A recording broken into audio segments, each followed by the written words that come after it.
All right, welcome back to The Explainer. Today, we're doing something a little bit different, but honestly, absolutely fascinating. We're going to take a magnifying glass to just 11 words. Yep, literally an 11-word piece of digital text. We're going to deconstruct it piece by piece to really understand the UI design and architecture hiding right there in plain sight. Now, I know you might be thinking, wait, 11 words? How much is there actually to explain? But hey, that's the whole magic of digital minimalism, right? Every single syllable, every space, every little symbol has been meticulously engineered for a very specific user experience. So let's peel back the layers and see how a massive corporate ecosystem is perfectly represented in just a handful of words. Let's get right into it. So, here is our complete source material in all its glory. Instagram login sign up, copyright 2026 Instagram from Meta. And that's it. That is the whole shebang. These 11 words make up the absolute stark boundaries of what a user sees the second they hit this interface. Look at how incredibly sparse it is. There's no warm welcome, no long paragraph explaining what the app does. It's just a pure, unadulterated set of commands and declarations. By keeping our focus strictly locked on these exact parameters, we can really start to appreciate the crazy architectural density going on here. Section 1. The Digital Gateway. Okay, let's dive right into this. The very first thing hitting your eyes is a single word, Instagram. It just sits up there at the absolute top of the hierarchy, acting as your direct destination. Before you even click anything, before you have to make any kind of choice at all, you're just hit with the sheer identity of the space you just walked into.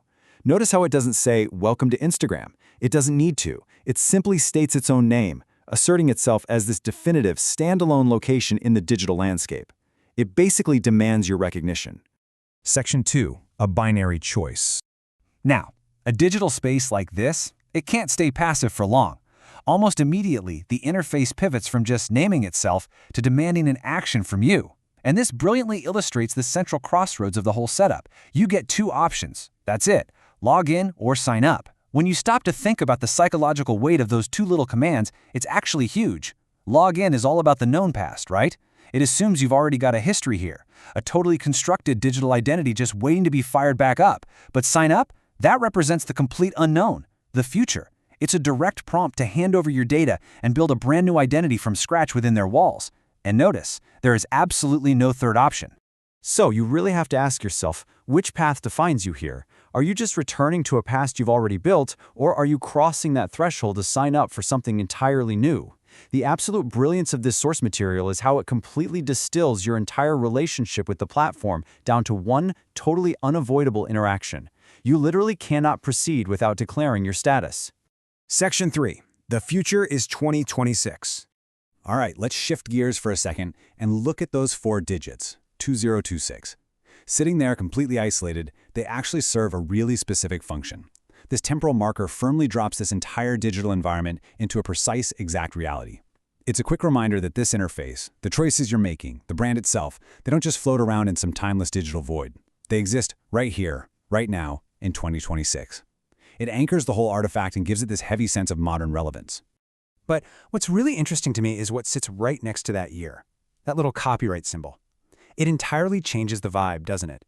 The text isn't just neutrally stating, hey, the year is 2026. It's placing a hard legal claim over it. That tiny symbol marks strict, absolute ownership of the interface at this exact moment in time. It's a not-so-subtle reminder that while you're sitting there deciding whether to log in or sign up, you're doing it on highly guarded, legally protected corporate turf. Section 4. The Meta Ecosystem. Now let's zoom out a bit and look at the nested hierarchy we get purely from the final words of our text. We've got a 2-step architectural breakdown here. Step 1 is the app itself, Instagram. That's the gateway we just talked about. But then step 2 reveals a twist. The app is not flying solo. It is entirely swallowed up by the parent company, Meta. So this whole structure we've been analyzing, it's really just one single room inside a massively larger corporate mansion. And the crucial takeaway hits you right at the end with this specific phrase, Instagram from Meta. Those 3 little words fundamentally recontextualize your entire user journey. You're not just logging into some isolated app anymore. You are actively engaging with a downstream product from a much larger parent entity. Think about it. The gateway you walked through? Built by Meta. That binary choice you're forced to make? Governed by Meta. The copyright locking the whole thing down? Owned by Meta. The text literally ensures you can't leave the screen without acknowledging who's really running the show. Which basically leaves us staring down this final, echoing question. We've completely deconstructed these 11 words. We explored the gateway, we unpacked the psychological friction of the buttons, we felt the weight of that temporal copyright claim, and we unmasked the overarching parent company. The interface is just standing there, perfectly engineered, legally bound, and waiting for you. So, knowing everything we've just uncovered about this digital monolith, in 2026, will you log in or will you sign up? Definitely something to chew on the next time you're facing down a screen like this. Thanks so much for joining me for this explainer, and remember to keep questioning the UX design hiding in plain sight all around you.